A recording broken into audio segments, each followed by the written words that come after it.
Okay, let's hope everything kicks up correctly. Looks like everything is awesome. Waiting for YouTube to tell me. Yep, cool. You all can see some debug messages. I just canceled it. So now if I hit resume. So this is not a model I made. This is a model of the Falcon. Ooh.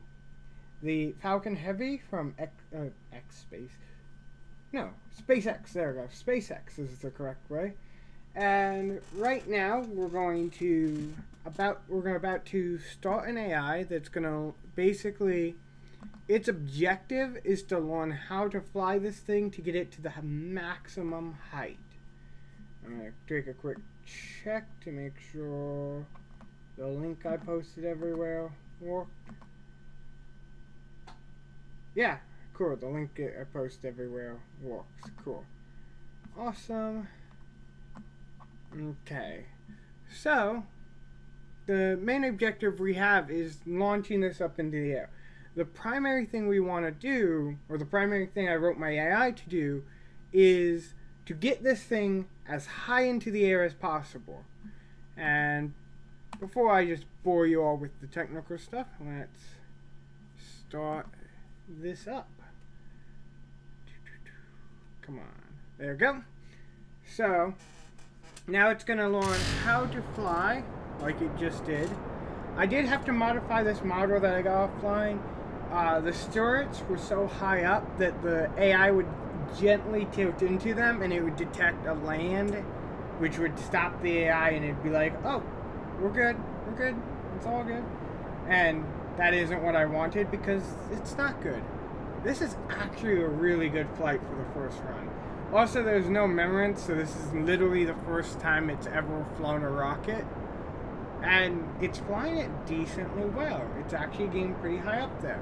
Now, the downside to that is it's most likely going to collapse immediately once it stops. Like, once it figures out stuff. The boosters are gone. And, now it's just going to go through all the steps of disassembly. Bye-bye. So now we're going to watch it plummet to the ground. The only other downside that I haven't gotten it to work is the AI. I can't figure out how to...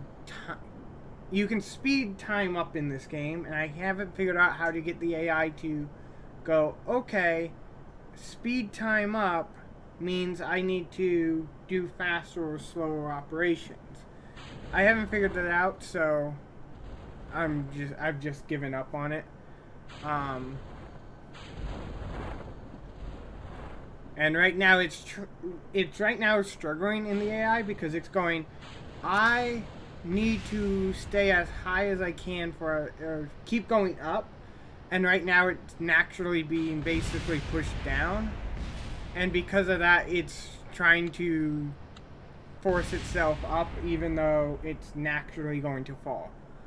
And this is the only downside that I've seen with this AI so far, is because of that it finds really ingenious ways to stay in the air.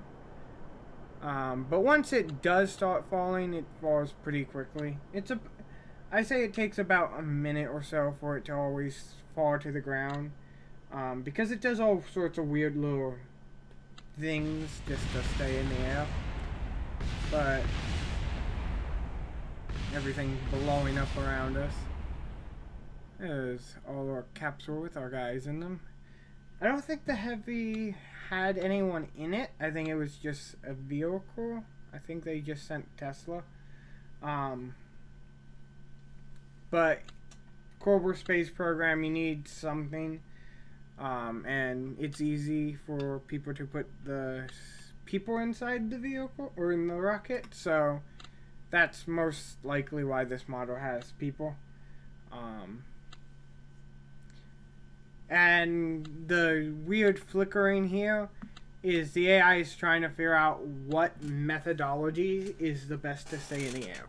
So if this gets annoying, luckily it does settle down as the AI finds the best techniques to stay in the air. But at the same time, because of what the AI can see, what like environment it's able to see, it's not the best in the sense of knowing everything. And the keyboard interrupt is going to get updated with the actual data we've gotten collected. It should be updating just about now. There we go. So now it should be updated with all the new things, and I'll quickly talk about those. Max height is the maximum height the rocket actually has reached. Current average is, if you take all the maximum heights, or all the maximum hits it has ever gotten, it is the current average of all of those. And regularly we want higher, because if it gets higher, that means the AI is learning better and better on how to stay higher in the air. But as you can see, like this one, it barely got over 200. And the number of new inputs in this launch is basically the number of new environments it encountered. So yeah. And this is following a very standard, like, just punishment and reward system. Basically, if it did well, it tries to do that more. If it did bad, it tries to never do that again. So right now, we're trying to get over 1,000 feet. Most likely, we're not going to get 1,000 feet. The AI is still very young, so it's still kind of figuring out all the little interactions it can do.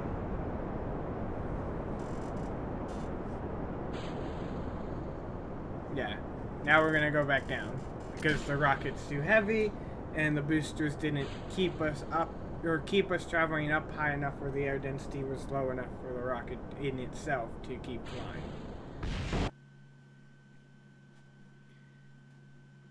But over time, it will get better, and eventually it will actually get to a point where it's going into space almost all the time. There will still be some times where it just messes up and doesn't know what it's trying to do in the long run.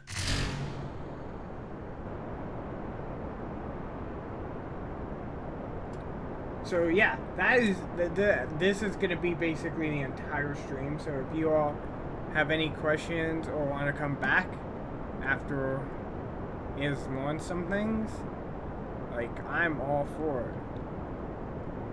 Like right now, it seems like it's learning that the boosters are something it needs. It hasn't figured out how long it needs it, but it's learned that it needs the boosters for at least a little while. Which is good, because it needs to learn that. It hasn't learned that a bunch of its later steps are not good until much later in its launch. Explosions are cool. But it is at least learning it has a backup rocket at the end, so it might get really good at managing that and keeping it up in the air.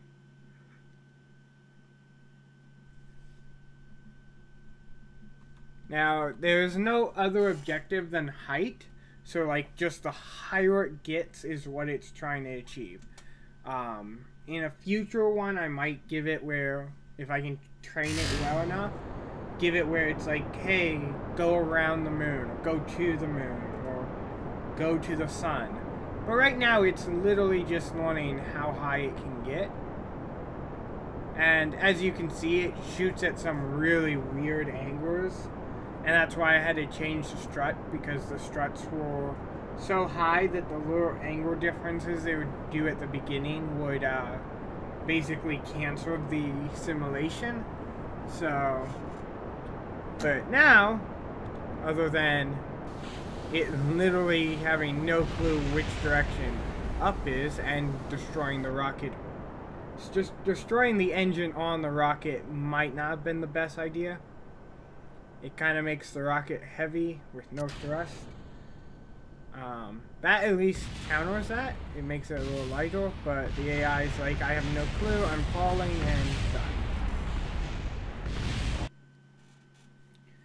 So, right now it's been about 10 minutes of it learning how to do this, and on average, it seems to have settled. It seems to have gotten to like the minimum on average.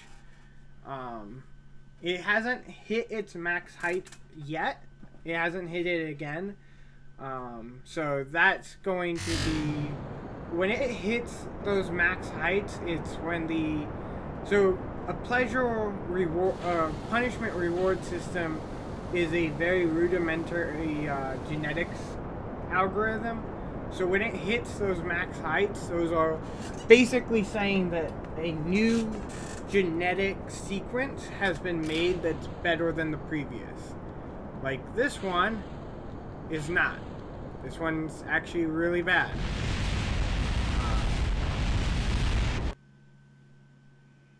But hey, 45 gunner. But when it hits those new heights, like when it gets up to 2,149 meters again, it will actually be less luck that time and more of a new genetic sequence. When it starts getting more on the average, that proves that we're reaching a stability. That basically means the AI is going to be pretty much at its maximum benefit.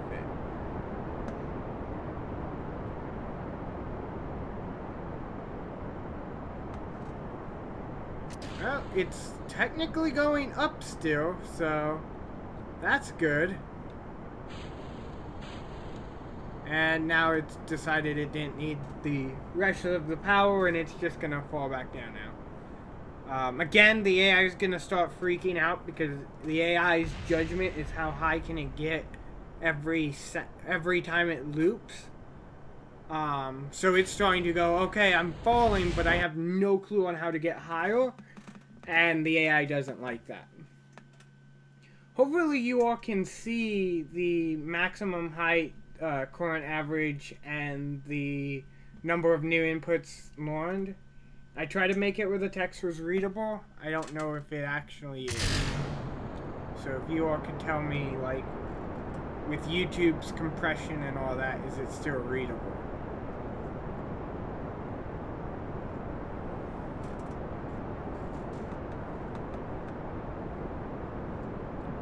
So as you see, it's kind of gotten its idea of how to best launch. Sometimes it's going randomly off course, but that's because the AI is still trying to find out if that's the best way. It's still trying to go, okay, I know this is a way, but is it the best? Can I do this all the time? And it's not totally there yet. As you can see, it's freaking out because it's noticing it's falling, but it doesn't know how to fix it because it doesn't know yet that the boosters need to stay on for a little bit longer for it to get to a point where the current velocity is high enough to get to a place where the air density is low enough that the rocket can fly off the one. And yes, I chose the Falcon Heavy model from SpaceX primarily because they recently launched theirs and gotta follow the wave of YouTube to get people to watch stuff and enjoy it. So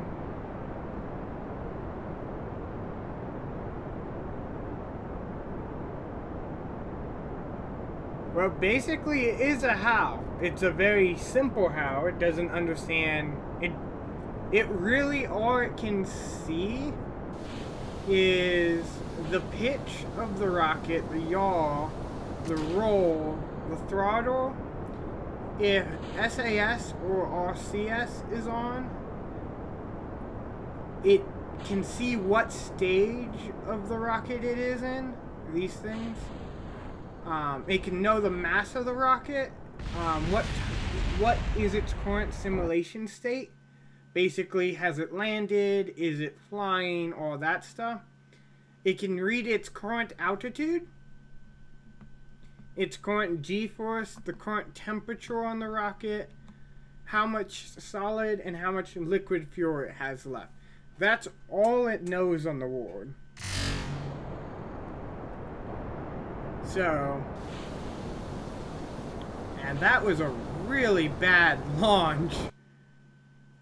And that's why I lowered the strut, because it used to like constantly do that, where it didn't land, but it touched the strut enough for the game system to go, yep, it landed. And it's like, no, it didn't. It kind of just hit. And that's really it. I mean, there's a few interactions it can do. It basically can control the angle of the rocket, how much the rocket is rotating, all that stuff. But it can't, and it can adjust how much throttle it puts on, if it's SA or RC, and if it should go into the next stage, like that. But that's all it can do. So it can't, like, adjust its location. It can't just be like, I'm gonna put myself on the moon and it teleport there. So it has its limitations. And the rocket, the Falcon, yeah, the heavy Falcon rocket that I'm currently using is one that I do not prefer with this simulation, because it's a lot of stages that have to be hit at very precise times, where the older rockets, like the one we used to send Sputnik to the to orbit, doesn't have a lot of. The rocket design is not mine. It's actually a design from SpaceX. It's not a design from SpaceX. It's a guy who made a model of the rocket that SpaceX used. If you all know the picture with the car in space, that's this rocket. The simulation is Kerbal space program, and I have a small AI that's learning how to fly it. That is the actual AI trying to learn. It's trying to go, okay, gosh, can we stop hitting the struts, AI, please? Don't say you don't know how, because you used to do that consistently very well, to the point that I was like, yeah, you can do that.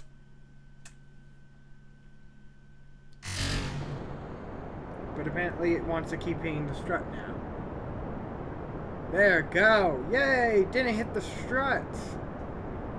The struts are the little things that hold on the rocket to keep it straight up.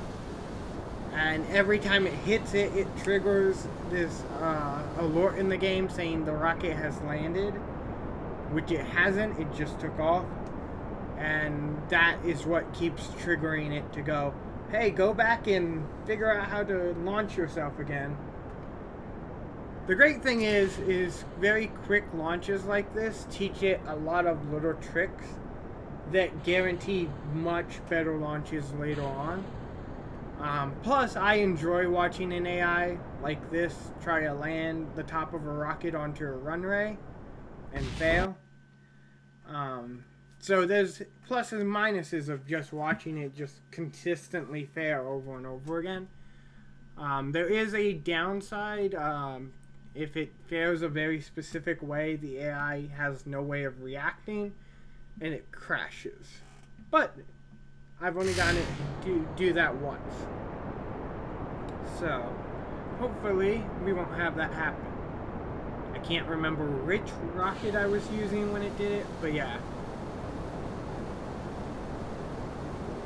So again, it still hasn't mastered the boosters. It still hasn't realized that it needs to keep the boosters on long enough to... Well, I guess not. I guess it currently is learning that it can not use the boosters and still go up. It's almost there. It's almost about to hit the average in the weirdest rocket launch ever. Hey, it hit the average. Most rockets don't get launched that way. But it hit the average, and that's really what it's trying to do, is learn how to, on average, get better. That was kind of creepy that it crashed into a building, but hey, it's learning how to go to space, not crash into buildings, I promise. I promise you I'm not making a terminal-based AI. But one of the things I wanted to show is just how little can a 2 hour of learning how to fly a rocket actually learn how to fly a rocket. And as you can see, it learns how to keep the rocket going upwards, but it hasn't mastered all the little tricks it needs to really learn how to fly a rocket. It kind of just knows little tricks to keep it up, and some of them are really interesting. It learns things that the average player would not do, just because either the average player could not do it with enough button presses, their hands would literally cramp up, or the average player just wouldn't think about it. So right now it seems like it's getting above average on average.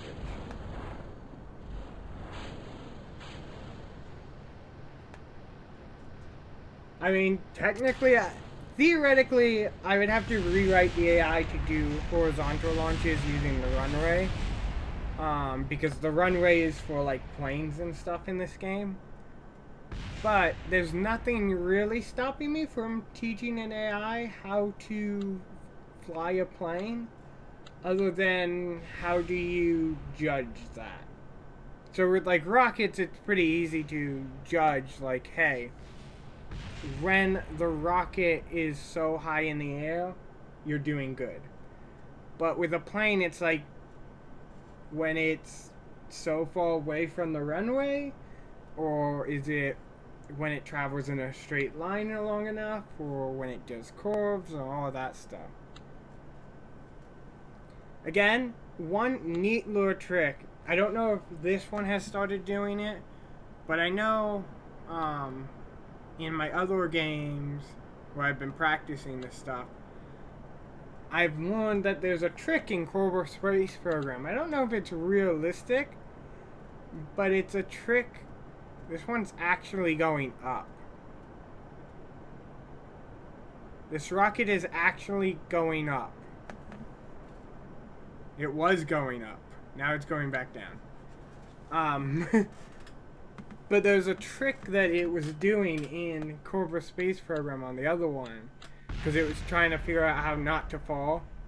And what it learned is if you tilt it just right and start spinning, it would decrease the fall by like almost 0.5 meters per second, which doesn't sound like a lot, but that is a good amount with just a technique. Like, that's with or without parachutes, it just does that and it would drop. Now, if you hear that clicking noise, that is it trying to do another stage, and it's not, there's no stage for it to go to. It doesn't know that there's no stage for it to go to, so it kind of keeps doing that and hopes that parachutes will come out, because that's the one thing it has learned, is over time, if it keeps hitting all the stages, most of the time the last few stages are to land, which is pretty good at not falling as fast.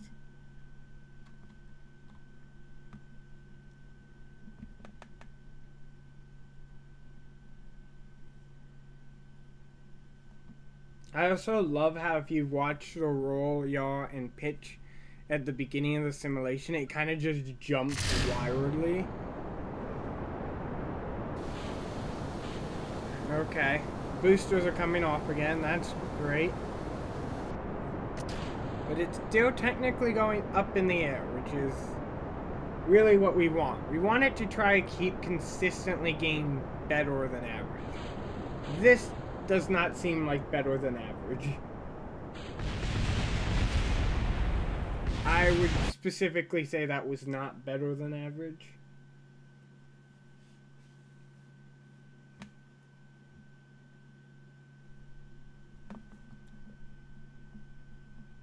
But the great thing about short runs is it's learning how this AI works is it doesn't know all the possible inputs.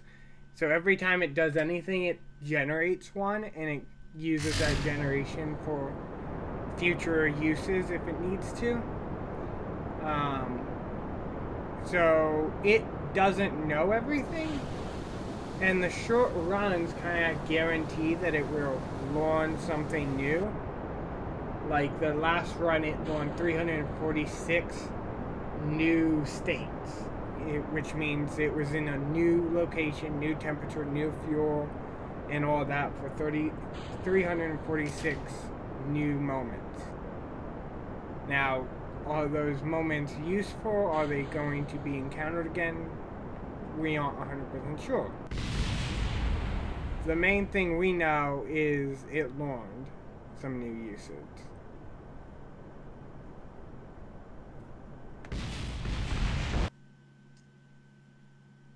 But it seems to not be getting better right now, which is sad because it's already been almost 30 minutes, and I was kind of hoping he would start getting better by now. Of course, again, I've never used the Falcon Heavy, and it does have a lot of stages. And that's one thing I know my AI is bad at, is figuring out when to go to the next stage, because it's a binary thing. It's either on or off, and the AI is really bad at figuring out binary because it's very hard at determining the current binary state.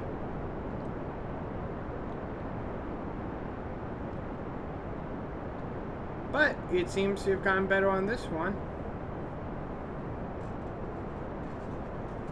It actually seems like it's going pretty high on this one. If it doesn't lose its boosters early, or out. Maybe. Nope. Nope. Nope. It blew itself up. But it did go pretty high. And this is the AI going, I have no clue what to do. I'm falling. And now it's gonna discontinue a couple of those. Yep, there we go.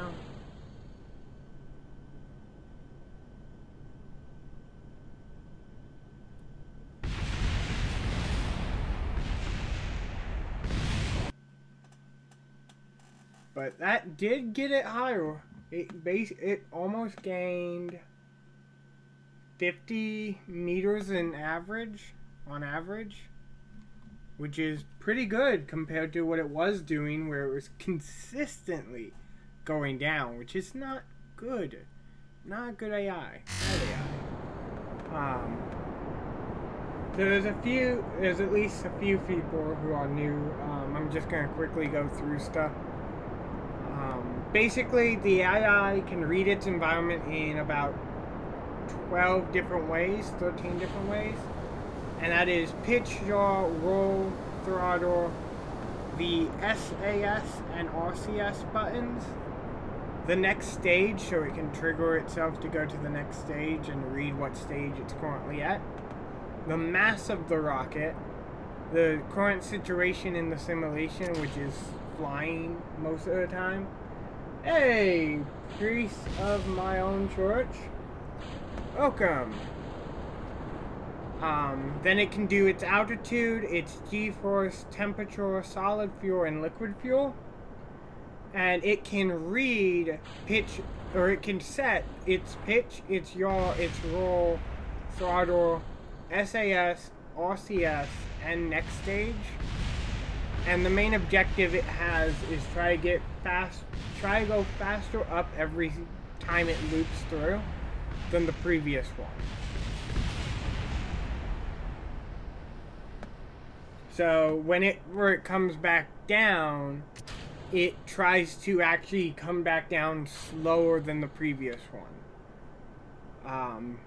Which is a good thing and a bad thing. It basically guarantees that the astronauts will survive, but the downside is there's no real quick way for me to speed that up with the AI running it, because it's hard for the AI to really process what's going on when I try to speed it up, because what it's reading is from the last time I ran to this time I'm running, how much height has changed.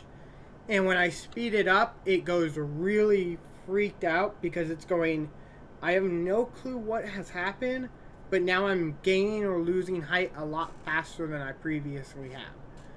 And you get really cool things like this, where it's technically going up still. Technically, this is a rocket flying to space. Is it a very bad rocket flying to space? Yes. But the AI doesn't know it's a bad rocket to go flying into space. It just goes, I am going upwards. And that's all the AI wants to do. Now, sadly, it does something like that and loses the upward momentum. But overall, it went, hey, if I want to go up, this methodology, these settings, will technically have me go up. It's a very slow up, it's not the best, but if I'm ever in this situation again, these techniques are better. And it learns little techniques like that. One of the ones I said earlier in the stream was one of the things the previous AIs that I've ran learned was if it tilted the capsule at the right angle and started spinning it, it would actually slow down its fall by about 0.5 to 0.7 meters per second, which doesn't sound like much, but when you think about that without a parachute or anything, that's a good amount of slowing your descent. Now, when it hits the ground, it will reset. I haven't talked about this yet. One of the things that it does for its reset, it actually just reloads the game. I couldn't figure out a way to recover the rocket, set it up again, and launch again. So it kind of just had to reload the game. Which isn't bad. I mean, it works. That was actually a really good flight. It learned almost 5,000 new situations it could go into, which is pretty impressive in my book. It also seems like it's gotten a lot better now at going up. Yes, it can make the difference between landing and exploding. That 0.5 can. Sadly, if anyone knows about rockets, I mean, even like simply know, going at this angle does not get you up high. Especially when you lose almost all the rest of the rocket in the process. But the great thing is it's going to crash now, and it's going to relearn that pretty quickly. And I think it did get above its average. I actually can tell real quick as it's exploding on the ground. Let's see. Yes, it got above its average. It's about 500 on average now, which, again, isn't a lot, but this is literally its first time doing this, and it's only learned for about 30 minutes. Now, yes, one could argue, but it already has a rocket that is, like, very well made, but it has no clue of that. I literally could give it the first little bouncer rocket this game gives you, and it would treat it basically the same. It'd be how fast and how high can I get it?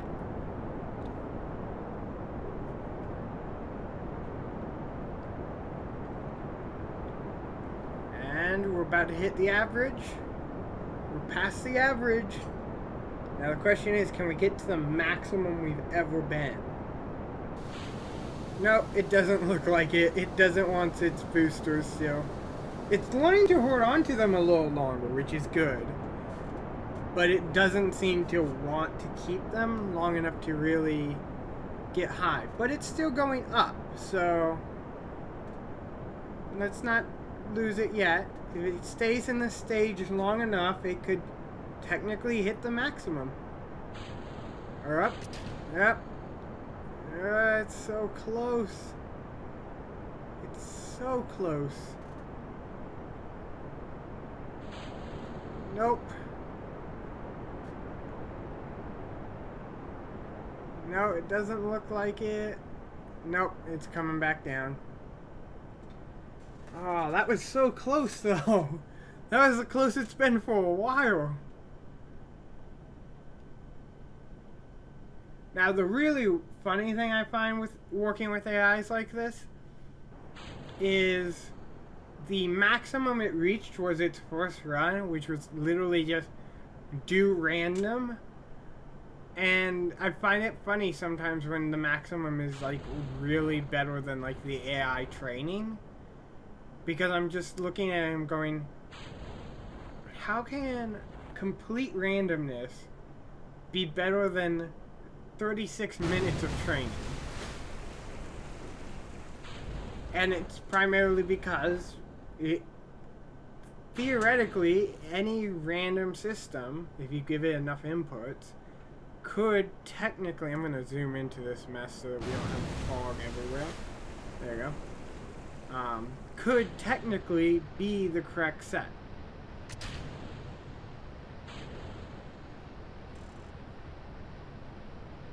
Now is it going to start going up again?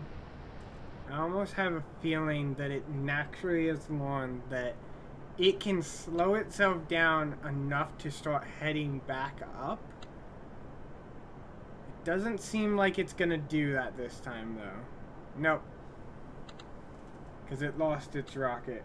But that's a neat little trick experiment.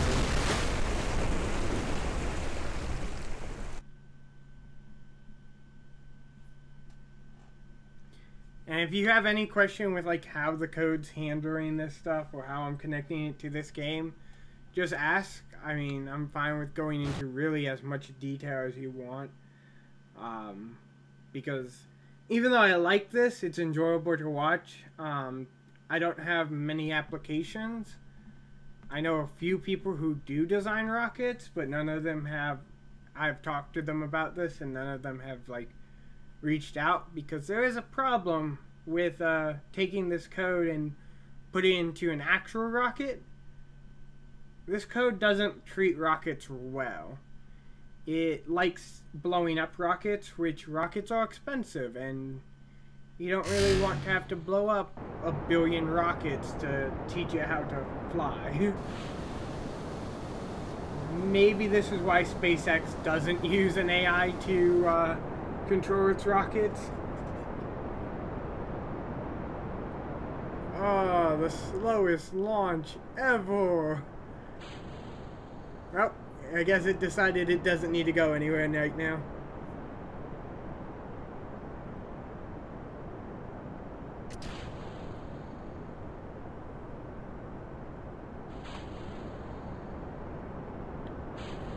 Also, it jumping through stages is super funny because it's just like, this stage, this stage, this stage, one of these stages might help.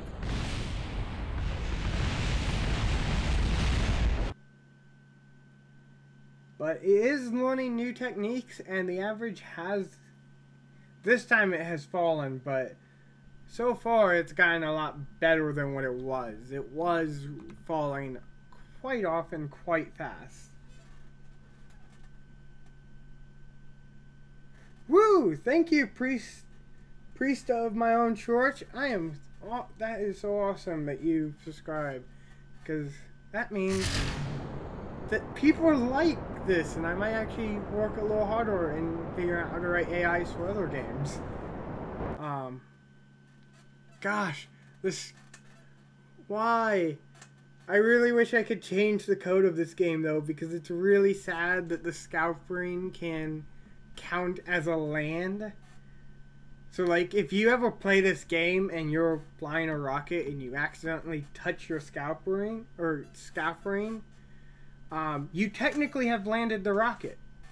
Like, in the game's data, it will see that rocket as landed. Which sucks. Not for me, because on regular, you aren't going to have a player who is keeping track of whether they landed or not with a script. But for somebody like me who's trying to train an AI and I have to figure out when the AI should be done learning and make a new rocket, it sucks because it hits the scaffolding and it's like, whoops, I'm done. I will do. The only downside to writing AIs is it takes a while. This took me almost a week to figure out if I can do it. Almost a week to write the first few iterations of the script. And now it's taken me about a week to test this final iteration and kind of go, yes, this is good. AI development is, at least how I do AI development, I write a lot of my own code. Like, I don't use a library and just go, here's a bunch of data, do AI on it. I write a lot of my own data, which gives me a lot of insight. I know all the little tricks it's doing. Matter of fact, while I'm talking, it apparently has figured out how to get to the maximum height in a little over, so give it a round of applause for getting to 3,000 meters into the air. That's an amazing feat for almost complete randomness. But yeah, it takes a while to write AIs, and it's one reason why I wanted to do a stream of this versus like a video, because it's not worth in YouTube's algorithms to build AIs unless you're planning to use like TensorFlow and a bunch of other systems to learn how to. Hello, Lucas Ferguson. Unless you use a lot of other systems like TensorFlow and other things to really master the quickness of building AIs, it takes roughly a month to get through all the AI development and get to something that is good enough that I could show it off and feel kind of proud of it. It takes well over months to get an AI that is what I considered a finished product, which I do have one.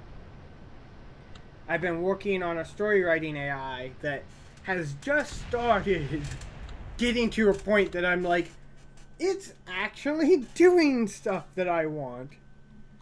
Yeah, AI is awesome as a field. I recommend anyone learning it. If you're gonna learn it, do not just learn libraries. There's a lot of really smart libraries out there that literally you can just throw data at it and it will give you data back out.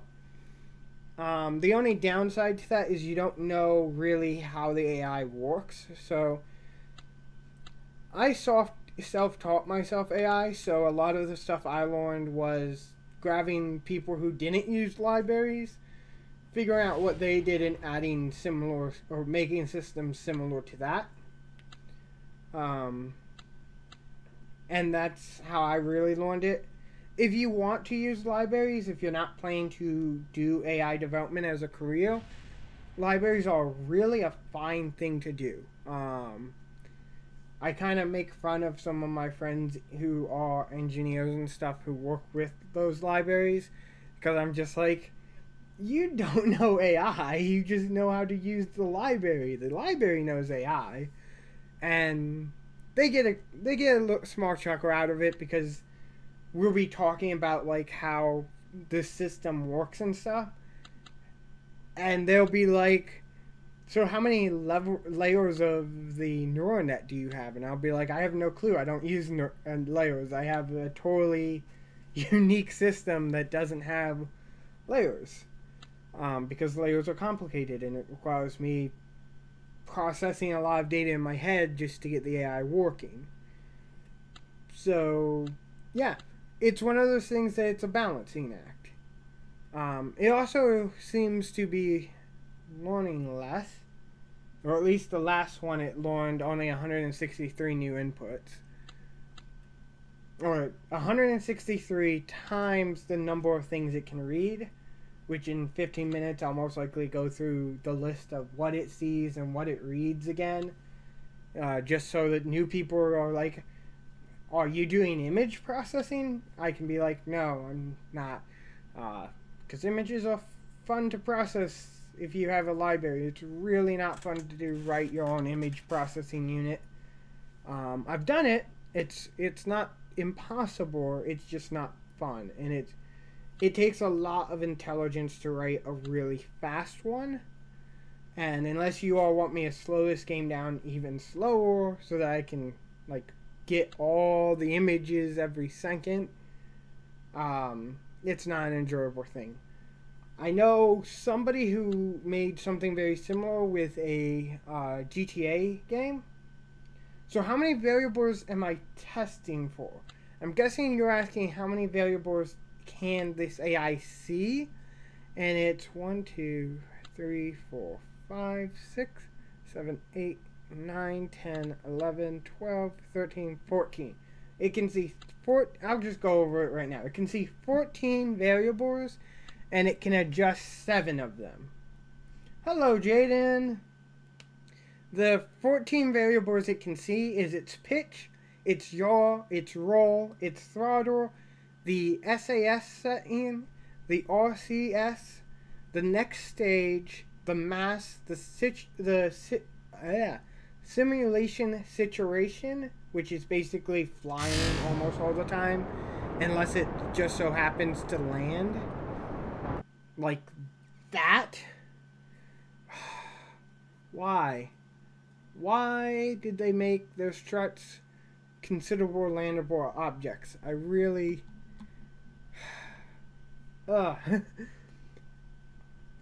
situation, which is most of the time flying, you get basically land, crash, splash, that kind of stuff. It can see its altitude, it can see its current G-force, its current temperature, its solid fuel, and its liquid fuel. So it's not seeing anything too out there. Like, it's not like I can read the temperature of the water even though I'm thousands of meters into the air. No. It also can set its pitch, it can set its yaw, it can set its roll, it can set its throttle, it can set SAS or RCS, and it can basically trigger to go into the next stage. And the throttle is really low. Oh, that was disgusting. It like put its throttle at like 70%, and it was just like, oh, so trying. It tried so hard and lost. But that's all the things it can see, and it can see all of these as quick as it can go through the loop to iterate through interaction. So basically it reads, it changes its interactions, and continues forward. And the printout you see right under the MET, I can actually point right here, is the actual things I'm kind of printing out to show you all what effects it's doing. Man, for whatever reason it just says forgotten how to launch off the surface. It used to do that really well, and now it just decided it didn't want to know that. It's primarily because it's going at such a low throttle that it's just not picking up that it needs enough energy to really get off the platform. Hopefully it learns that quickly enough and stops erroring out and acting all horrible. But right now I have it showing the maximum height it's ever reached. It's showing the current average, which is all the local maximums that it's reached, averaged together, giving you that value. And then it's showing you the number of inputs, number of new situations it learned. And every one of those new situations is times 14. because there's 14 parameters it reads off of. And this one looks like it's a healthy. Of course, I really need to stop praising it when it's in launch, because it just, as I'm praising it, it likes throwing its boosters off and going, you know what, I don't need extra speed or anything. I got everything I ever would want.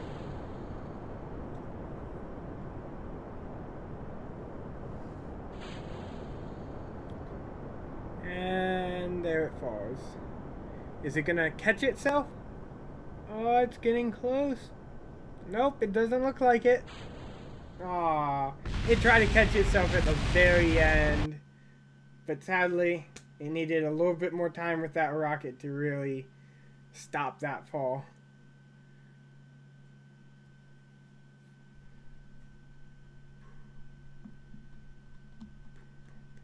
There we go.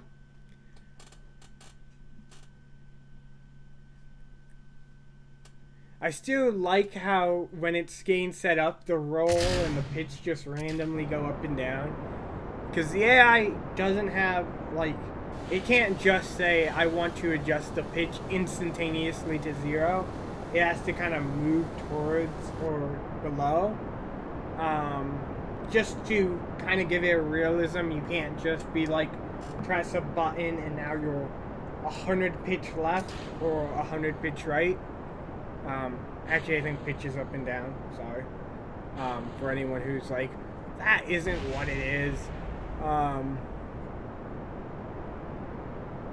But I didn't want it to just be able to adjust that, so I gave it instead a limiting factor where it only can say up or down.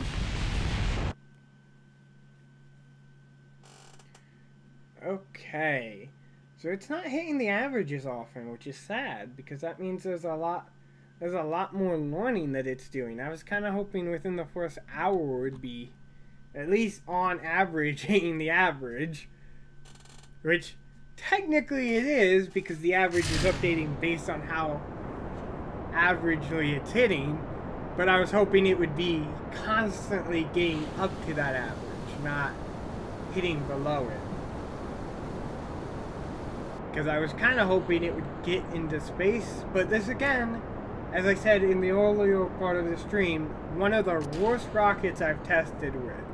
Just because there's so many stages that it's not able to kind of piece together all the little pieces of, like, I'm in this stage and I need to do this.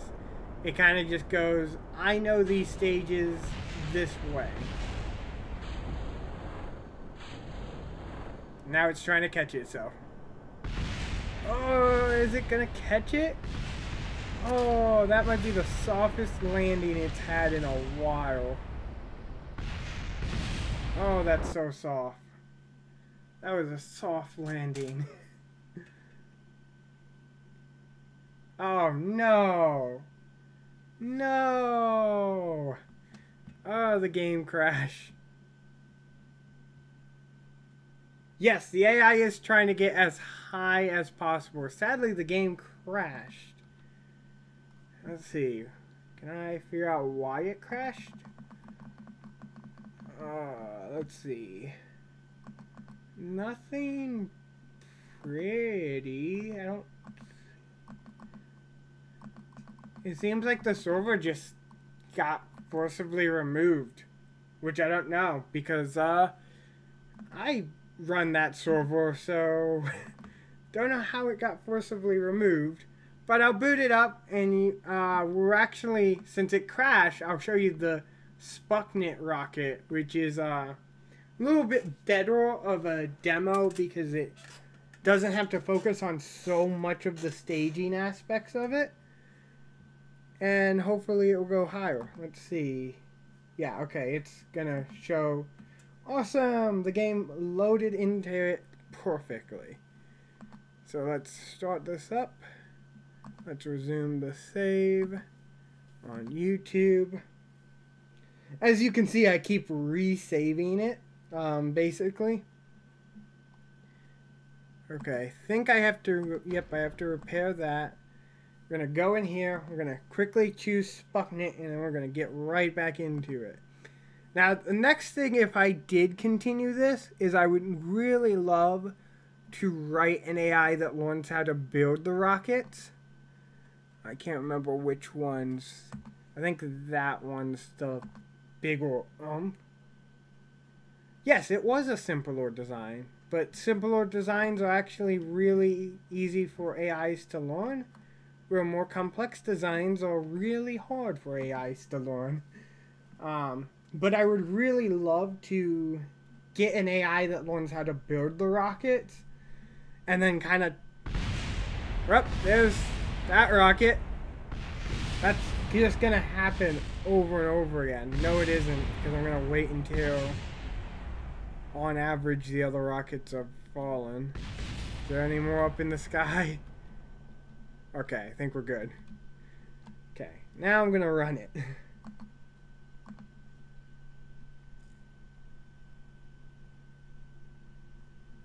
Well, there you go. No connection could be made because the target machine refused it. Why? Oh, I know why you're refusing it now. Because this is off. I need to turn on the server for you to be even able to accept. There we go. Allow. There we go. Now I hacked into my game again. So this is a much simpler design, which gives it a lot easier for the AI to kind of piece together what needs to be done. Also, it doesn't have a rocket at the end to catch itself, so the falling's a little bit faster. Because our is Sputnik. Yay, Sputniks. And some funny stories about Sputnik, at least the first one. A little bit funny about the second one, but the first one was literally just a beeper. It was a space beeper. It would fly around the atmosphere beeping. So it's kind of funny that that is what we are going to consider our greatest achievement in space from the Russian side. Or one of the many great achievements in space. But it's kind of funny in the sense that reality, all we really did is shoot a beeper into space. Now, it was a loud beeper. It wasn't like the 90s beeper when you didn't have like text phones and stuff. It was a pretty loud beeper because what it was supposed to do is allow us to keep track of it during the atmosphere and the circumnavigating the globe. But it was funny because the United States got... So no, it doesn't. It starts all the way over. I do not have any persistent data yet. That's another thing I haven't yet added. And it's not because it's hard to add. It's more just because I haven't gotten around to it. It's one of those things that I personally, one of the reasons why I love watching AIs is seeing how bad AIs can get. And most of the time, the worst AIs are at the very beginning because they're still learning. But I know how to do it. It's not too hard. It just requires, if I do it, I have to then have an individual AI for all the rockets, or I add another component to the AI to know which rocket it's currently running. Neither are fun things to do. And I design AIs for fun, not for projects.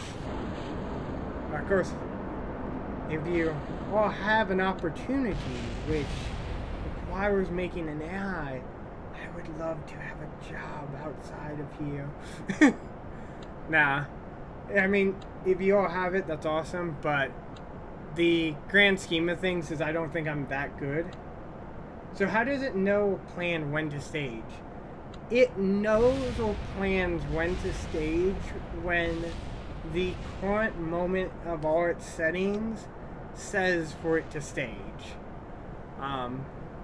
So it doesn't really plan on staging. It's more of it learns when which stages are the best to go to the next on, and what moments those are the best to go on, but it doesn't plan like a particular thing of like, I'm gonna wait 10 minutes and then stage. It kind of just goes, these are what I'm currently getting from the environment, and the best way for me to go up higher is by staging. And that's really just a simplicity on my part. If I really worked on the AI, I actually could set it up where it does, basically, it has not two AIs, but two aspects of the intelligence. You have one that's doing the current moment, and the other is kind of doing preset planning.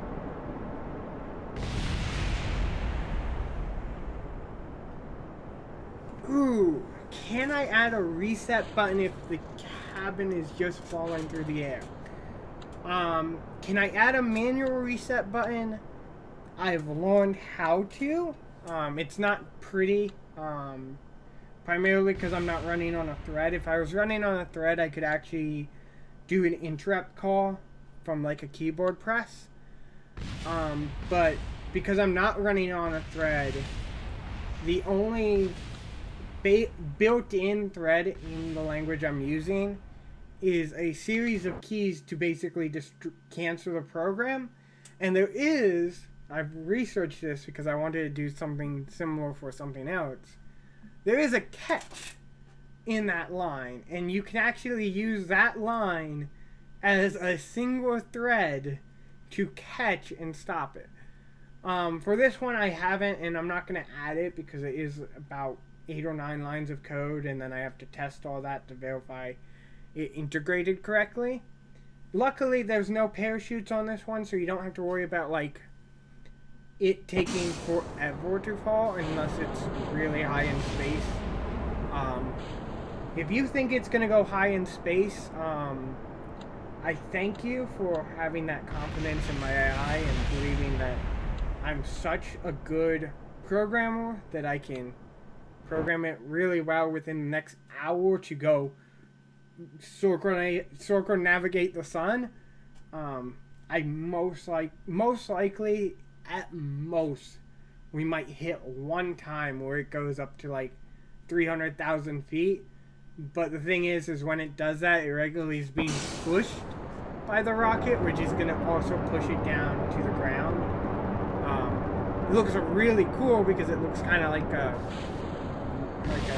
attack missile or something, but there's nothing fancy. So I'm sorry. Yes, you can do it. It's not that hard. It just is a little bit more coding than what I wanted to do. The only hard part I've encountered, no, it won't try to enter orbit right now. It could appear to enter orbit, but there's nothing in the code to go, if you can orbit, try. It just, right now, it's trying to go as far as possible off the surface. So it could go out, and basically because it's so far out, it's naturally orbiting, but it never will. It's not currently designed to actually orbit. That's one of the things I wanted to do, but I kind of found that it's decently hard writing an algorithm just to keep it in the air. That to program it to orbit as well would be problematic. Can it? Yeah. Do I have it? No. Sorry. Do you all want to do it? Yeah, you all can. I'd be interested. I'd love to watch it. It's just so yes, it's just like high altitude tests. Very bad high altitude tests. I mean, it's gotten to 2,000 almost, which isn't bad. But the average is higher than the previous rocket, but I also told you this one would be an easier rocket for the AI to kind of master. Primarily because there's a lot of things that are helping it in its way of getting higher. One, it doesn't have to worry about a bunch of staging. to the surface of the satellite and the surface of the rocket it's on is slightly big enough that it could pop the satellite off and land it back on top, which allows it to have that benefit of staying on.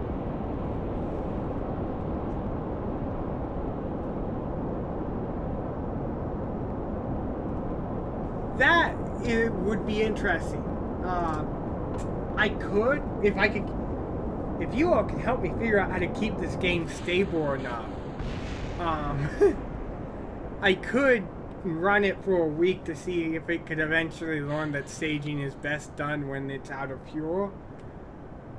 But sadly, because I'm kind of interjecting code, or not interjecting, but I'm kind of running code alongside the game regularly has problems with stability. Yes, it held them longer that time. Yes, it does. It does lawn like slightly longer and longer every time. This is one of the best rockets I actually have, because it's really good at just very simple things. If we get up to 30 minutes and you all want to see like the really simple rocket, because I don't think I've tried it with the really simple rocket, because I don't think there's that many stages. I think there's 2 stages. Woo! 10,000 K. But as you can see, like I said, when it starts getting those higher ones, it kind of balances out, because it's, what are those engines on the bottom? It looks like whoever built this had like 8 engines like tied together on the bottom. Or 4 engines, sorry, 4 engines tied together on the bottom. So,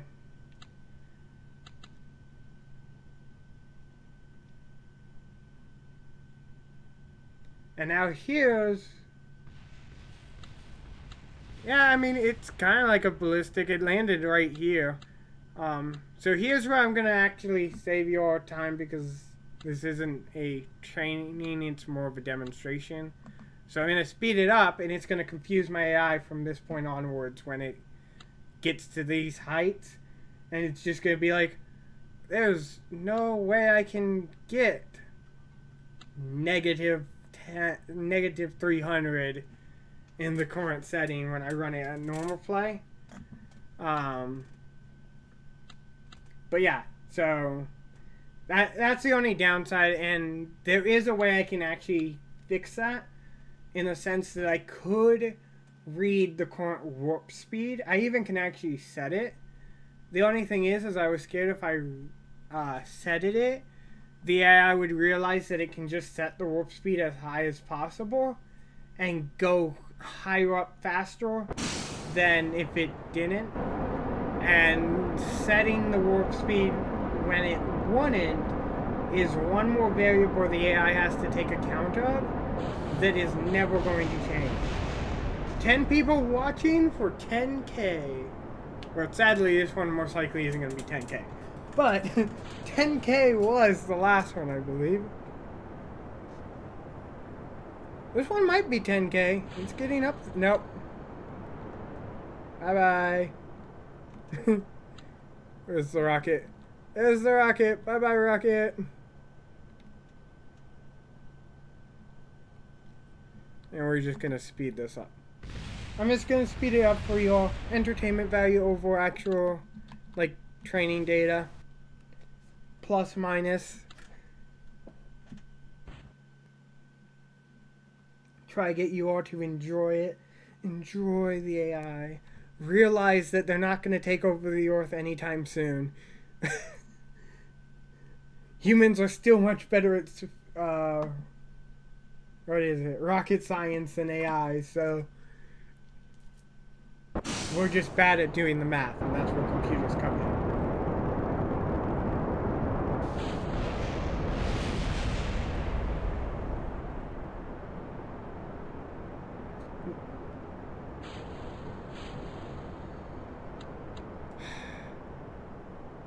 It's so sad when it fails now, because it's like, we know.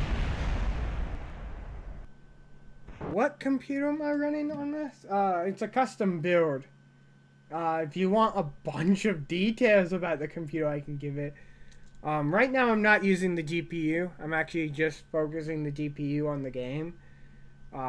So the AI isn't running as fast as it could be.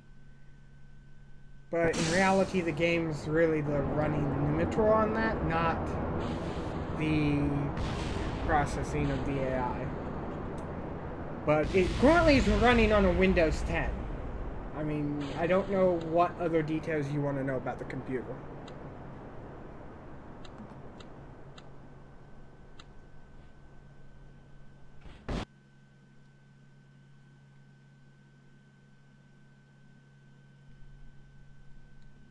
It's not running on a laptop, I can tell you that. My laptop would melt. It'd be a cool thing to have like a camera and just watching a computer try to do something like this. Like get the Atom processor, stick it in here and just be like, come on Atom, you can do it. And watching the Atom slowly melt. Of course, you couldn't do it on Windows because Windows would try to protect it.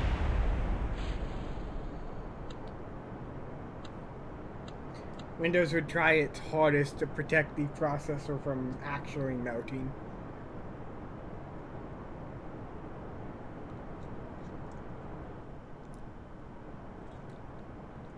So I think we got another high flyer, which is awesome. Now the question is it gonna fly higher than 10,457 meters? It might get there. It really is about that angle though, which it seems to be dropping. Ooh, I don't know. I don't think it's gonna do it. I'm putting bets down on it's not doing it. I think it's gonna get up to like 8,000. 9,000.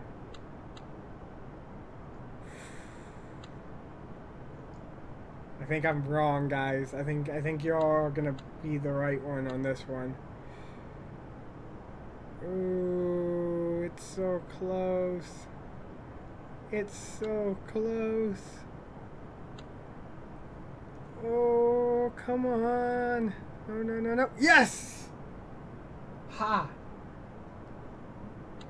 How does the AI take best results in it, then modify it?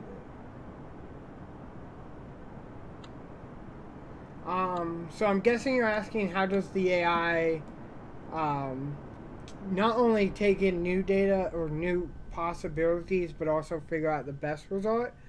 The AI takes in new data basically every time it does anything.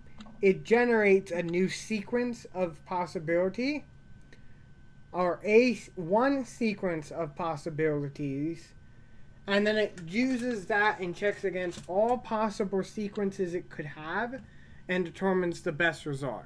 And the satellite's currently falling at a very slow rate, so we're going to speed that up so that it can fall a lot faster, because Sputnik is a very boring rocket. It's a very cool satellite, has a lot of cool history, very boring rocket by itself. With its rocket, it's not that bad, but Sputnik by itself is a very boring rocket.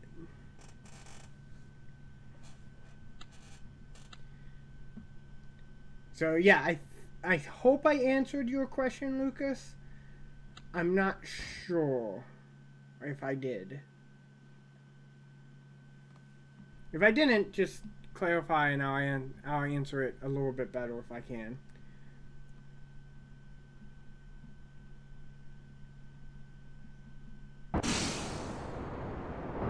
But right now, this rocket is better at flying, just on average, than the maximum of the previous rocket. So that's a good thing.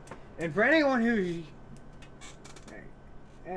at a jet plane speed of 1,000 kilometers per hour, the length of the plane becomes 1 atom shorter than its original length. That is interesting. I'll read that aloud so that anyone who's not watching the stream now can get that random fact, Lucas. At a jet plane speed of 1,000 kilometers or 620 miles per hour, the length of the plane becomes 1 atom shorter than its original length. Just a random fact. I don't know how accurate it is either, because I'm not a physicist. I actually am a programmer as application, but it sounds reasonable because atoms and stuff act really weird when you get up to higher speeds.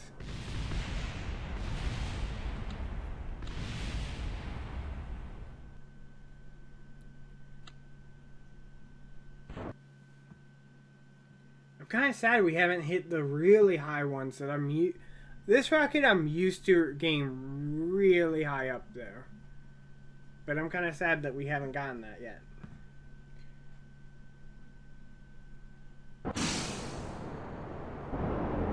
Because I'm used to it understanding boosters well enough to know to keep them on. And then keeping them on a little too long. Oh my gosh, Lucas. You're gonna give me random facts. I'm gonna have to read all of them. Random fact, only one satellite has ever been destroyed by a meteor, the European Space Agency's Olympus, in 1993. This one seems to have a much better angle, and I bet it could go actually pretty high.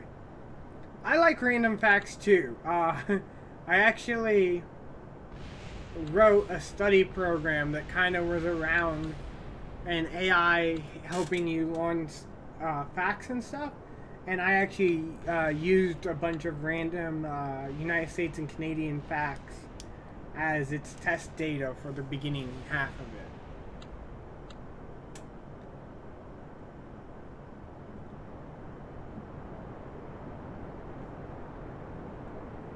Look at that, it's going so high up into the air. Up, and it fell. And it fell off. I would not want to be on a rocket or a spaceship or any of that, because rockets and spaceships are scary. They have a lot of explosions and other things that could hurt people. But I would love to be able to somehow take a space elevator up high enough to see the actual curvature of the Earth, because I think that would be a really cool sight to see.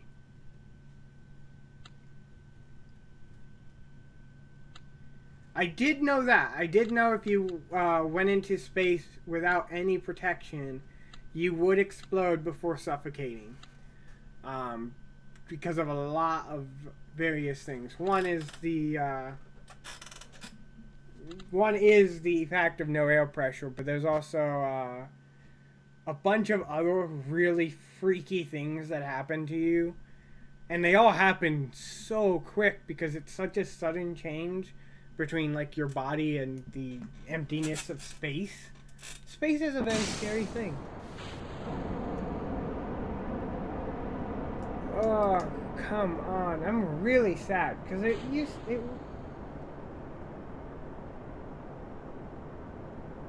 or Derek's at Six Flags. I've never been there, but I would love to be able to see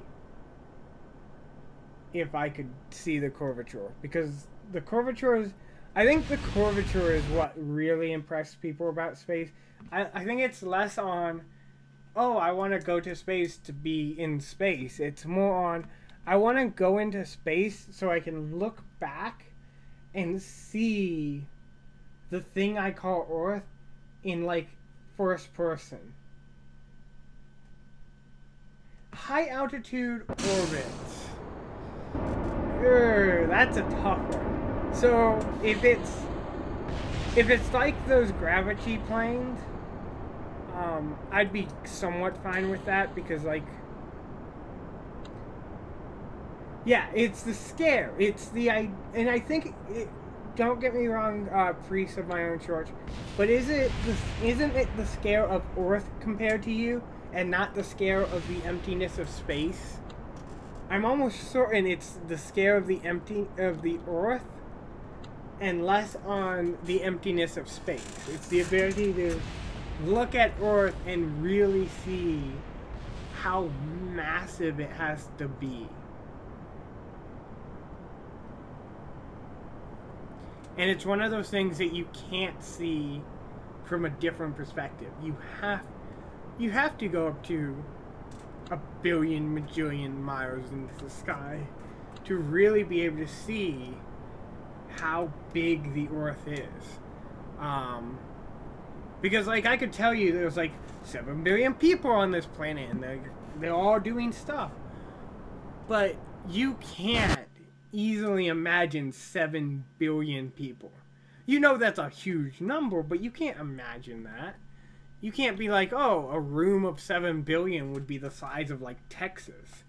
You'd be, well, actually, that's not true. I think they actually measured it and it's like the size of, like, LA. If you could put everyone, like, shoulder to shoulder. But, like, that isn't an easy way to process it, because what you're really doing then is you're taking a big number and shrinking it down to a, like, human understandable number, which kind of lessens the value. Where if you went up to space and looked back and saw, like, a bajillion, like, continents and people and ocean and stuff, you go, wow, I'm actually not that big. My ego is not equivalent to the desires I think they are. And I think that'd be cool. I mean, I can try it real quick if you all want to see how high it can go.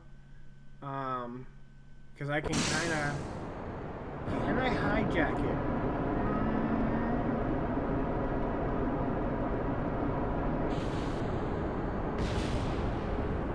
I mean, I can do it if you want. I don't know if there's a way to actually, like, have the game calculate how high it can go. I know this game... I know I've gotten a rocket into solar orbit. But I can't... I don't know if this was the rocket. No, this wasn't the rocket because, I didn't have Sputnik in solar orbit. I had people in solar orbit, which sucks because they were in that for over 10 years, and I'm almost certain they would have died if they were real people.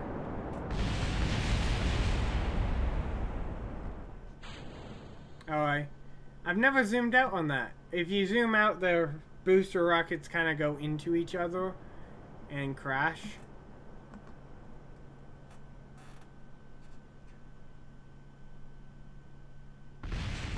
But if you want, we can, Lucas, if you want, we can try and see how high I can get this rocket. If we're just going height. If we're going height, I can try. If you want orbit and all that stuff, I've come to find out I'm not the best at that.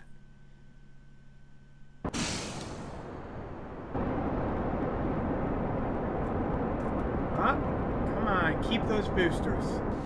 No! Why? That's cool. I've never been good at Kerbal Space Program.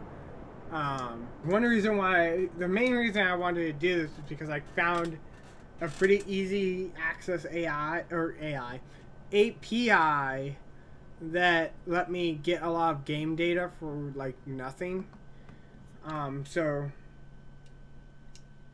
have you done I'm guessing Moon.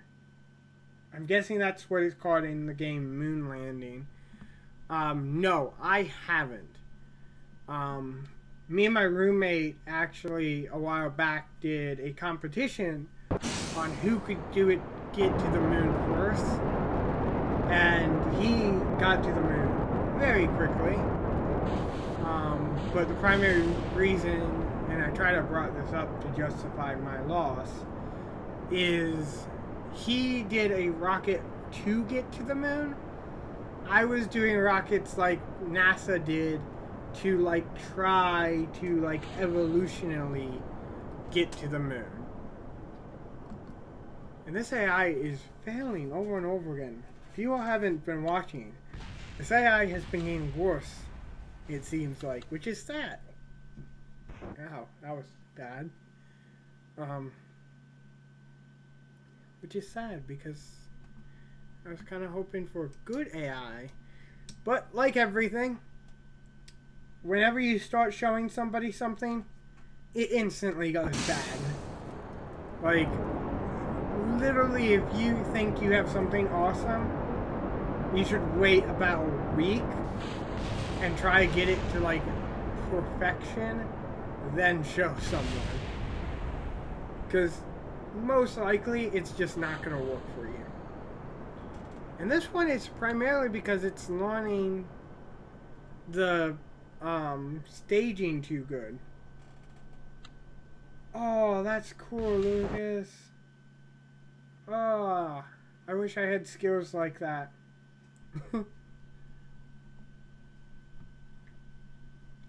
I wish I had skills to land on the moon. Let alone drive a little rover on the moon.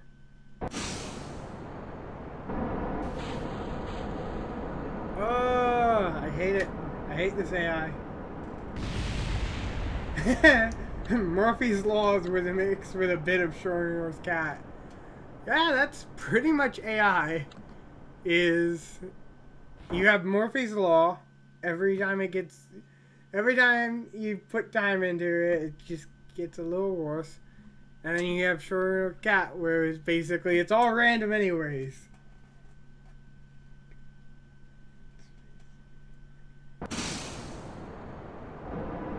Oh, that's horrible.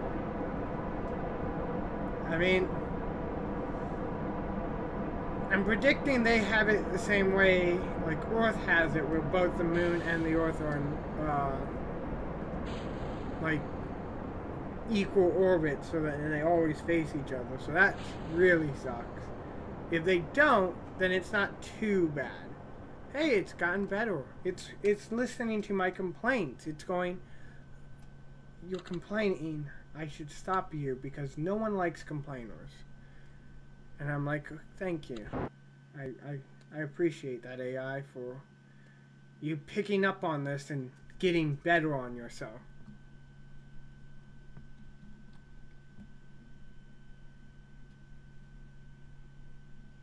Also, everyone who's watching, if in the description you see a game and you're like, man, it'd be really cool to try to do an AI in this game, tell me about it and I'll see what I can do. It's really a limitation on if I can hack the game enough to get data out and put data in.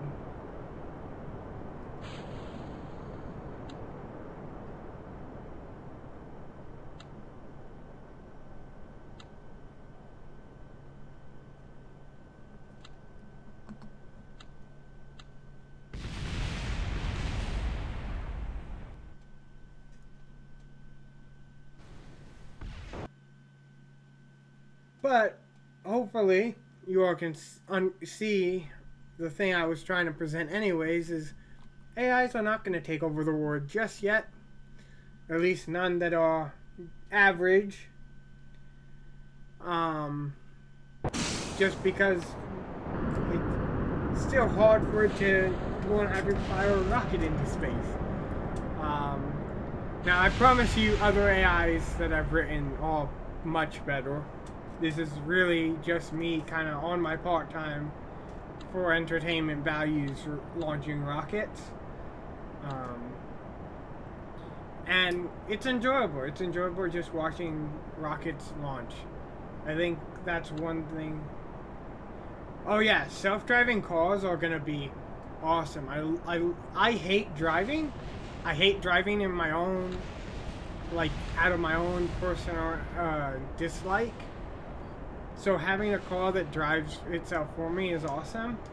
The only downside to it is I feel like it's not coming as soon as people think it's going to, because of a lot of legality issues, and people are going to hoard it up on that. People are going to go, it doesn't solve all the problems yet, so we can't use it for any of them, and that's going to be problematic.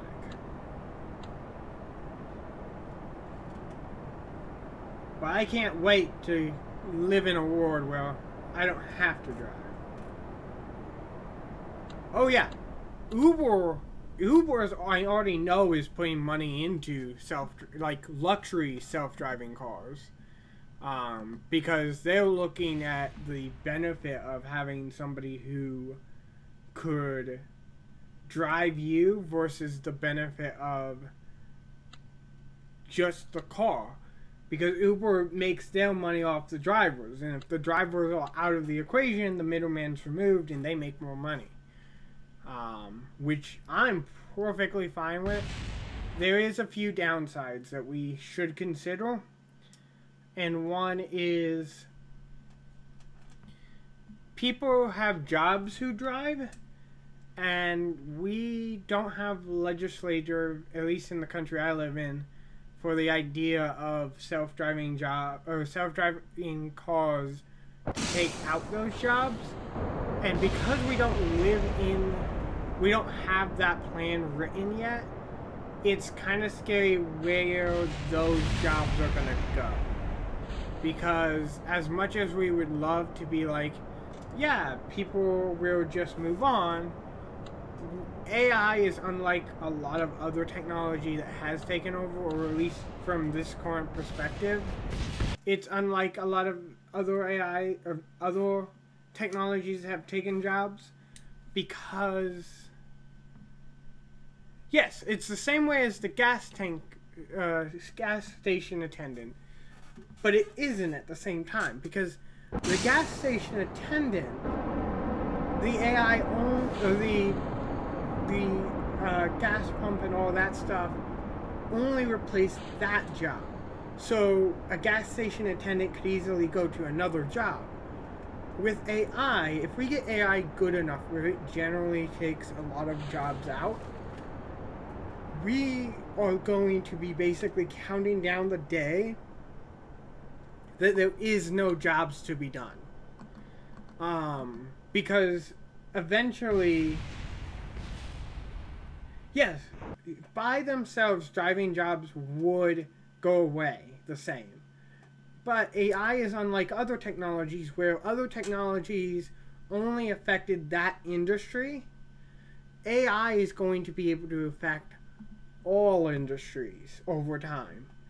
Which means hell, a YouTuber could get technically replaced by an AI. Because an AI could learn how to entertain, it could learn how to play video games like this, and through that, have it just talk to you. Hello Alexa, hello Siri. And then you basically got a very simple YouTuber. Yes, humans might be relegated to the recreational arts, but the question is, are those jobs safe? And as far as Google DeepMind or Deep Dream or whatever has shown, no, you can create AIs that create art. So it's gonna be one of those things that, and I think we got a high-flying rocket right now, just for people who weren't paying attention to the video and listening to me rant. But yes, so humans could be retained to the art. If art is not safe, though, then what most likely will happen is humans get retained to the job they want. Which isn't bad, but the thing is we don't have the legislator for that. And because we don't have regulating rules for that yet, it's scary to know if that's what's going to happen.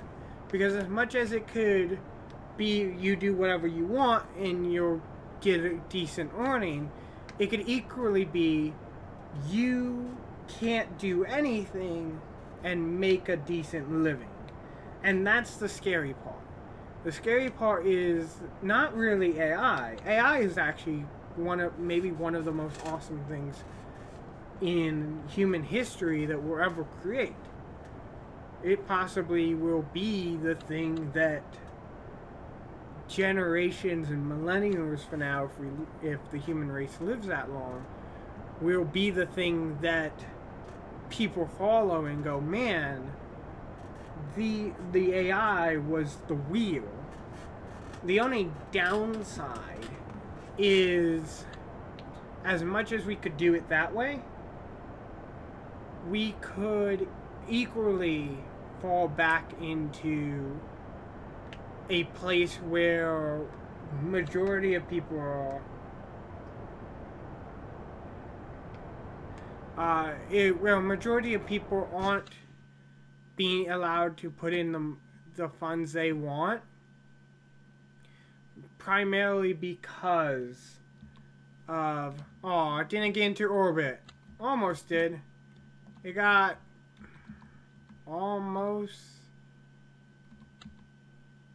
it almost got 3/4 into orbit, and we're gonna speed this up because it's gonna take forever.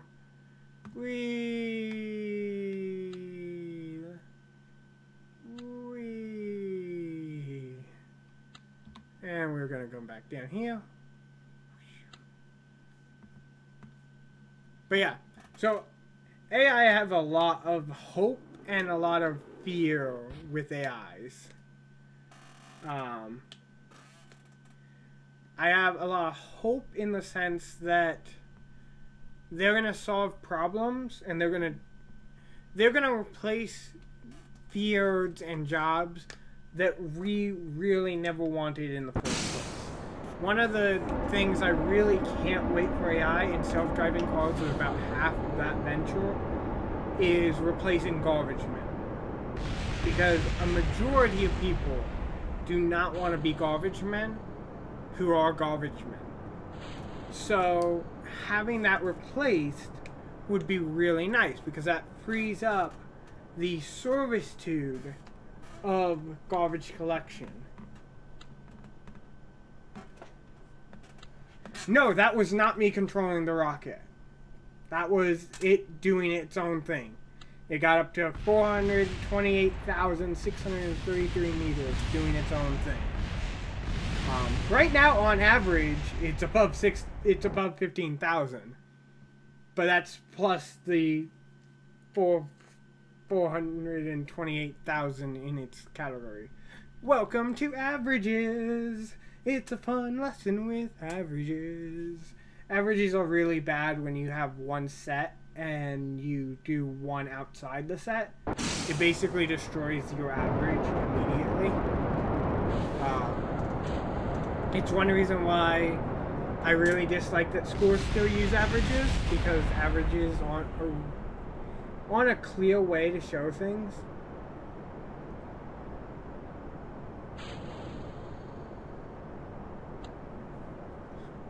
Yeah, that's what I'm saying. It's like so many jobs in so many different industries could be eliminated within a year of a good AI.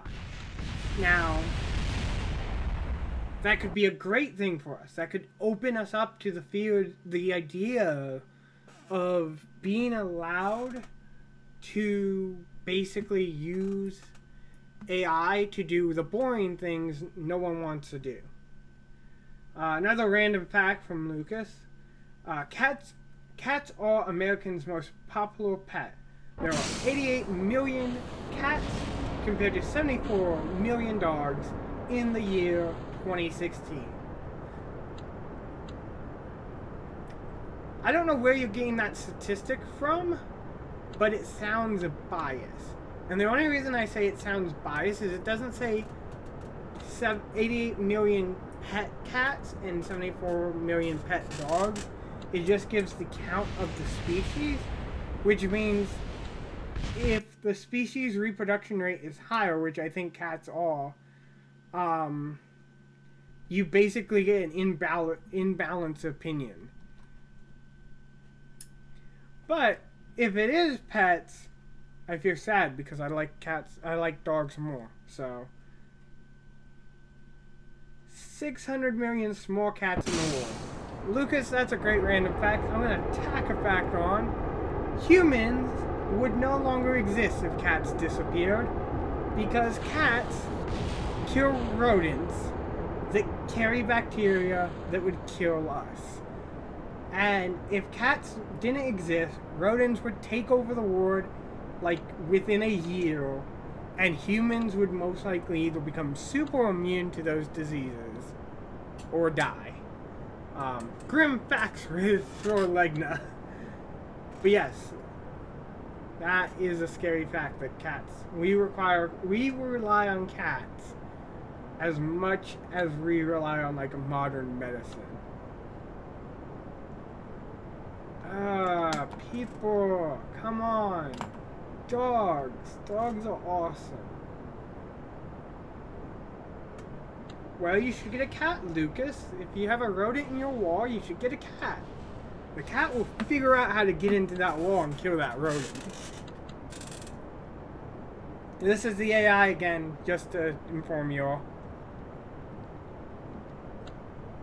I don't know how high it's gonna go up. I don't know if it's gonna go up equal distance, but at least it's bettering itself on average now. It only took about 20 minutes, but it's doing it. It's getting there.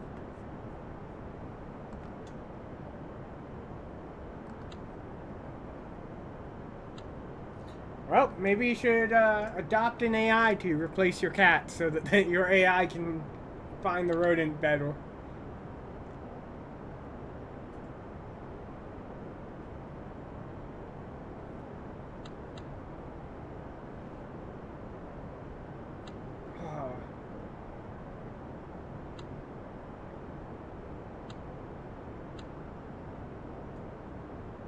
I do not know what you mean, priest of my own church. We'll let it come to us.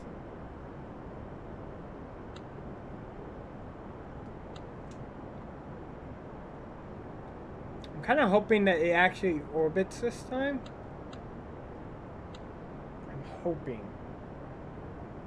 I'm really hoping, because it'd be really cool if by the end of this stream it does orbit.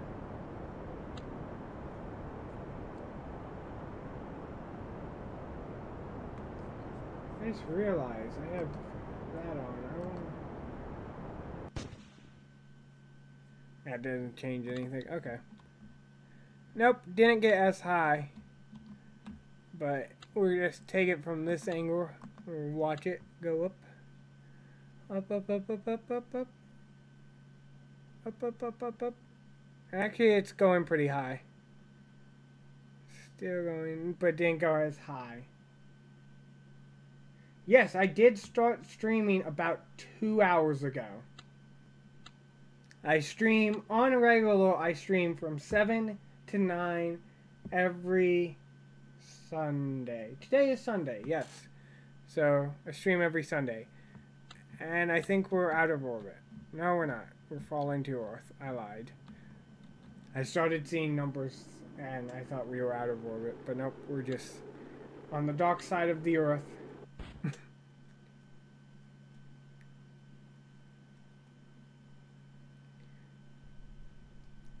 But man, have we've gotten a lot farther, or a lot higher on average now.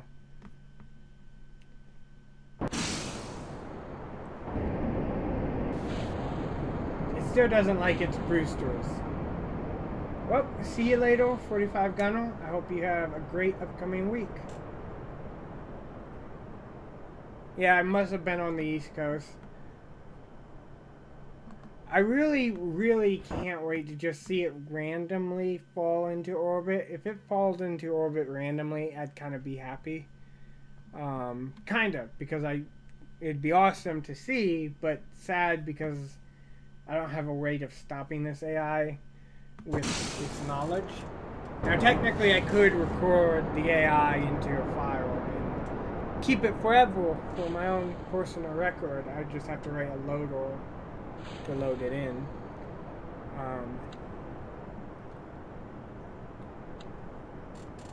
But yeah. I'm glad you all have enjoyed this. I was actually kind of shocked because I've done a lot of code, or not a lot, but off and on done coding videos and like no one showed up.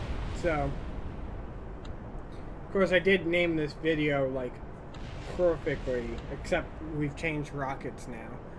But I named it like perfectly to hit everyone's interest. It's like, if you like space, if you like AI, if you like this game, just come and visit. Come hang out with me for 2 hours so that I can not do work for 2 hours and then get back to working. Now, most likely next week I'm going to be doing a game because I haven't done a game in a while, and I know some of you, that's where you came from. That's, you came from when all I did was games. The only reason I've really stopped is because gaming's just overpopulated on YouTube, and there's no way I'm gonna be able to separate myself from the average user. Not yet. So until then, I'm kind of mixing between games and code. I personally like code. It keeps me busy. I like doing it. But I also am trying to figure out ways to make code interesting enough for you guys to watch, at the same time not being boring. Yep, you see, Priest of My Own Church, that's exactly why I named it the title I did. I was like, there are going to be people who like AI, because I know a few YouTubers who, like, they do AI, and I wish they did it more, because they do it, oh, so well. But I also know it takes them a lot longer to do AI. I know code takes a long time, but I fall into like the watcher YouTuber sometimes, where I'm just watching people and I'm going, I want you to have a next video out next week, and I'm like, wait, having a video out in like a week is incredible when you're doing code and animation and other things. So hopefully. But if you all can tell me games or other things you want to see me try to do, I'm 100% willing to do AIs. I kind of fallen into a trap of one type of AI, but I'm trying to break myself out of that. I'm kind of into two traps. Favorite game. The bad thing is I feel like I have a game in my head that I like.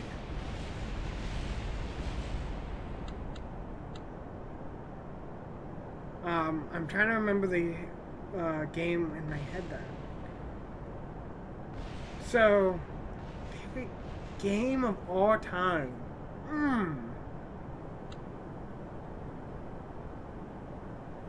I would have to say favorite game of all time would be a very copped out game because everyone uses it, but it'd be Ocarina of Time.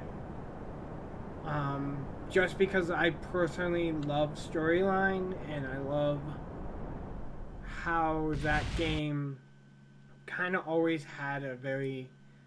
It flowed so smoothly. I'm actually writing up a report on how the puzzle mechanic works. And I've been debating about actually making videos on like how Legend of Zelda made puzzles in dungeons so good that you very rarely felt like you never know what the puzzle is gonna bring. I have played Super Mario RPG Legend of the Seven Stars, and I think it's a good game. I think it just hasn't aged well.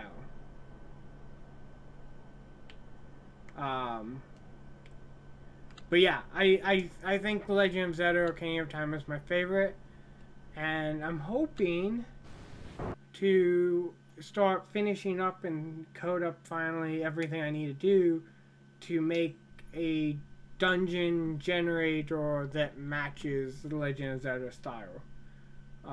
But that is long distant projects. Hopefully maybe by the end of this year. There's going to be a lot of things changing in my life, so Gary Mod, yes, but now the question with Gary Mod is what game or what like mode of Gary Mod is your favorite? Because it's easy to say Gary Mod, but then there's like internal like Gary Mod games. And this is coming from somebody who never played Gary Mod. Yes. Oh, Sandbox? Yes. Yeah, I personally, like, creative games I personally like the best. I'm actually trying to talk to somebody who develops games. Okay, I'll see you when you get back, Lucas. I don't know if you mean back in this stream, because this stream's only got about 9 minutes left. Or if you're gonna come back and watch a future stream or video. But Sandbox games are really awesome. I'm actually talking to a game developer and trying to get a quick program I wrote to build Sandbox games a little bit better. And hopefully add that into a game, maybe. They're wary of it because they don't like the work they might have to do to add it, but I'm just like, but think of how awesome it would be. Basically allows mods and other aspects of the game to kind of just seamlessly merge in, like you don't need to know how to code. Oh, there we go.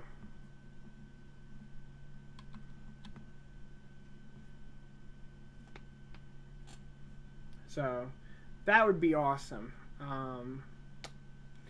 Like, my dream game is a game where it generates the world randomly, and like, not just the world, but like the storyline and what you need to get done and all that. And then it gives you the flexibility to do almost anything you want to achieve the goal that it randomly chose. To me, that would be the best game. But I don't know if that's a game physically in the possibility of my lifetime. If it is, I can't wait for it because I'll lose the rest of my life on it. But I'm almost certain it won't be. Just because my knowledge of code, it'd be hard. Noah's Ark of SAO. I'll have to look into that. I mean, if that already exists, that's awesome.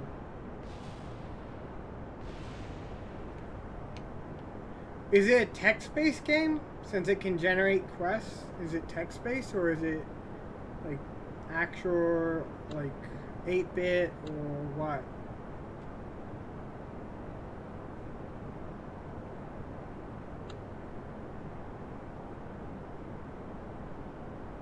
Oh. Anime?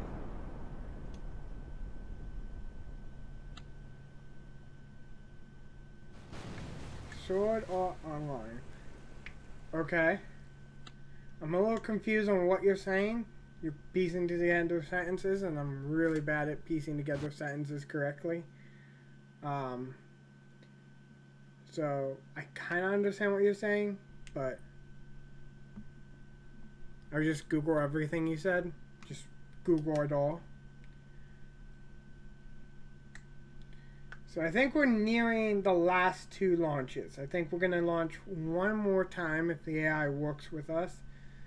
And then I think it's going to go up and back down, crash, and then we'll launch maybe one more time after that. And then that will be the end of the stream tonight. I hope you all enjoyed watching me launch rockets over and over and over and over again. I enjoy it. I'm really happy with how this code came out. Especially since the first iteration, it was actually just complete randomness. So I'm happy that it actually finalized to an actual AI. But that does not equal anywhere to how happy I am with my other AI that finally looks like it's starting to work correctly. And a lot faster. If you all were in the last stream, or last two streams, I don't know when we did it, but the story writing AI stream, or the sentence writing AI stream, it wrote about 156 sentences, and it took almost 8 days for it to process all those. And I've recently recoded it and got it to now do that number of sentences, maybe not the same length, but that number of sentences in like a few hours, which is huge improvement. I'm grateful to have that working now, because now I can run it and it's not like, okay, I'll eventually get done. It's like instantaneously I get a result, which is nice. You are welcome, priest of my own church. I am glad that you are interested in watching the craziness I've made, and interested in listening to me talk craziness. Because that's all I do, is just talk a bunch of craziness. So I'm gonna let really up to the next 4 minutes, but I don't know how long a launch is, so I'm just like, if it goes to the average, it should be like 4 minutes long, but it seems like it doesn't like me and it just wants to prove me wrong over and over again. It's like it's a judgmental AI that hates its master and it's going to kill it at night. Nah, that's not going to happen. That's impossible, I think. Maybe I should have added the morality library into my AI. The sad thing in the future, that's not in the future. I've heard of robots that have personality settings, and they're all things like morality. So yeah, not creepy at all. Luckily the robots can't move, it's more of just like a vocal personality. But still, it's kind of creepy that morality and other things were properties of it. It just doesn't want to prove. It doesn't want the show to end. It's like, I like launching over and over again, so we're just gonna keep doing that. Okay, what is your final question, priest of my own church? Which is gonna be hearing that about 30 seconds later, so less and less time. Oh my gosh, come on.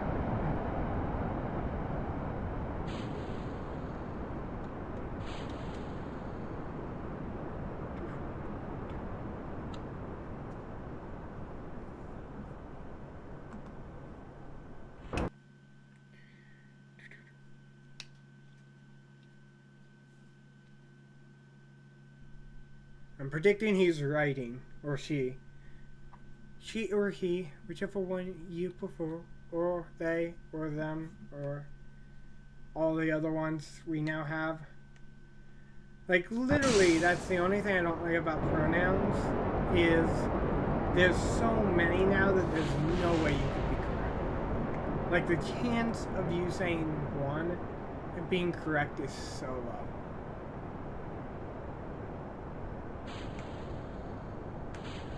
But priest of my own church, you're running up to the minute. So,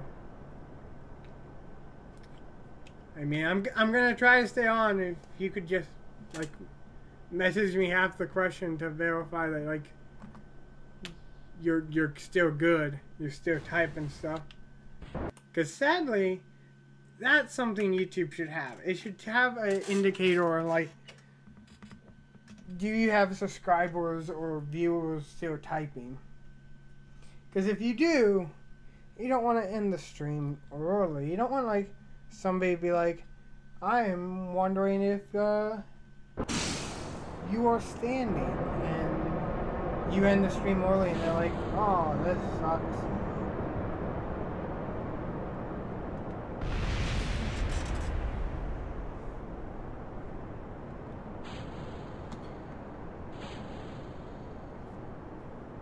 I had an idea game for where you play a programmer trying to teach an AI that just been active. You have like an operating system that advances as the machine moves. So there's not a game like that per se, but there is a game that has a very similar UI. Since I don't need my mouse on the screen, I'm about to... My friend actually streams it every now and then. Give me a second.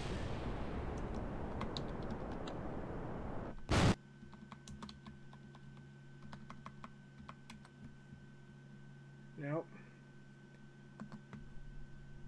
The great thing about an AI, I can do other things while it's doing stuff. I'm literally just gonna try to get you your answer once YouTube works with me. Oh, come on, YouTube. Internal store blah blah blah blah. All because I just want to find my friend who streams it.